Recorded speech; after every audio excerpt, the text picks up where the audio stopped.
D'abord donc l'image de la matinée évidemment, inondation spectaculaire à New York, on vous en parle depuis quelques minutes, les premières images qui nous parviennent du métro new-yorkais.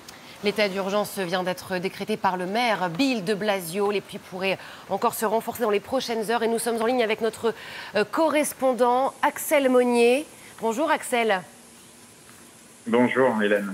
Alors racontez-nous ce qui est en train de se passer actuellement à New York. Nous voyons des images en ce moment où le métro est sous la pluie.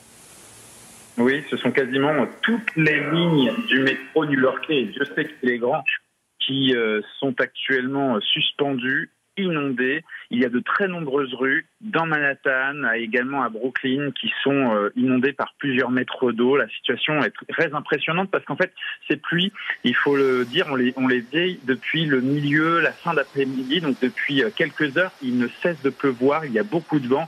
En fait, ce qui se passe, c'est que c'est la fin de l'ouragan Ida, celui-même qui avait frappé la Louisiane, et bien qui continue sa route vers le nord-est des États-Unis. Et c'est lui qui cause ces très fortes pluies qui sont en train de tomber sur New York, mais sur tout le nord-est également, à tel point que le gouverneur de l'État de New York vient de déclarer l'état d'urgence ce soir pour ces inondations. Justement, Axel, une petite précision. Comment les pluies se sont abattues? Est-ce que c'est un phénomène très localisé sur une partie de la ville ou alors les pluies sont beaucoup plus étendues dans la région de New York? Non, c'est surtout toute la ville, tout l'État. On a des images qui nous parviennent pas seulement de Manhattan et de Brooklyn, mais c'est vraiment toute la région qui est sous la pluie, puisque le tracé de l'ouragan Ida est assez large et ça descend aussi dans le New Jersey, ça monte un petit peu aussi au nord de New York. C'est toute la région qui est touchée et pour l'instant, c'est New York, c'est évidemment de New York que les images sont les plus impressionnantes parce que c'est celles qu'on connaît, c'est là où il y a le plus de monde et c'est vrai que parfois dans certains quartiers, il y a de l'eau qui est montée très très haut. Merci beaucoup Axel Monnier, correspondant pour TF1 et LCI. On suit évidemment dans la matinale et toute la journée sur LCI justement cet état d'urgence à New York. Vous avez vu ces images, New York sous la pluie, le métro notamment. Merci beaucoup Axel. Autre titre de l'actualité, évidemment, c'est la rentrée Stéphane. La rentrée scolaire, effectivement. Alors, est-ce que vous êtes heureux les parents de ramener les enfants à l'école ou au contraire un peu triste parce que vous les avez gardés très très longtemps? Eh bien c'est ce qui va nous animer ce matin pour connaître un peu votre ressenti et aller au plus près de ce qui se passe chez vous. Bonjour Pauline Gardet, vous êtes notre correspondante à Marseille où vous êtes auprès d'une famille ce matin qui se prépare à emmener les petits loulous, comme on dit les petits loulous à l'école. Trop mignon. Oui, alors Stéphane, je suis bien à Marseille, mais pas tout à fait. Je suis à Aubagne, donc à quelques kilomètres. Et ce matin, on est dans une famille avec 2 enfants. Une petite Romane de 5 ans qui va faire sa rentrée en grande section. Donc là, les enfants s'apprêtent à descendre. Ils viennent tout juste de se réveiller. Donc ils sont en forme. On va aller les voir avec la maman tout de suite. C'est un jour important pour eux, donc on va pas trop les brusquer. Bonjour Romane. Bonjour. Ah, je vois qu'elle est en forme.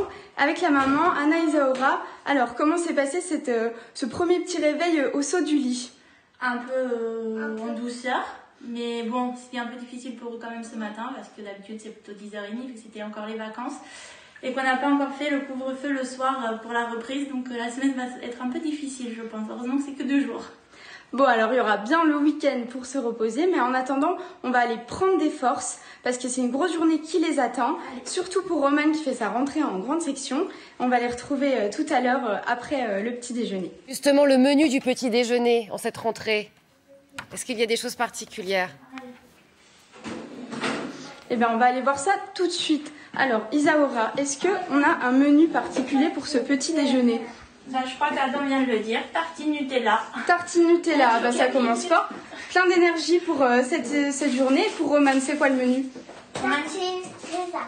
Tartine raisin? Tartine raisin. Bon, alors est-ce que vous faites attention à l'alimentation en ce premier jour de la rentrée? Oui. Romane vient de répondre, je crois que oui.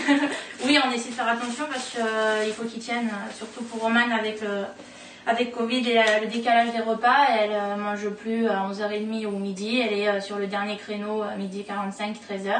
Donc il faut qu'elle tienne de 7h à midi 45. ça fait quand même un laps de temps où ils n'ont pas de goûter, ils n'ont rien dans l'école. Donc oui, il faut vraiment faire attention à ce qu'on leur donne dès le matin.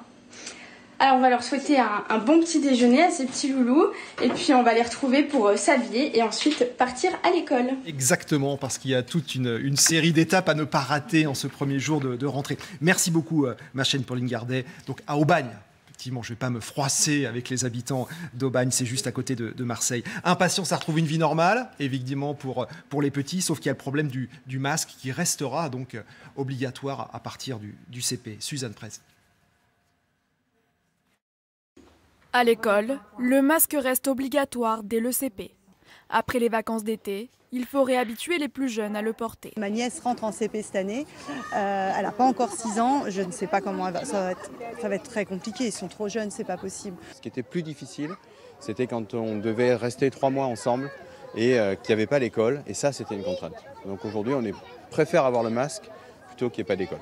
Ils sont tellement habitués à ça qu'en fait, même cet été, ils ont fait assez attention.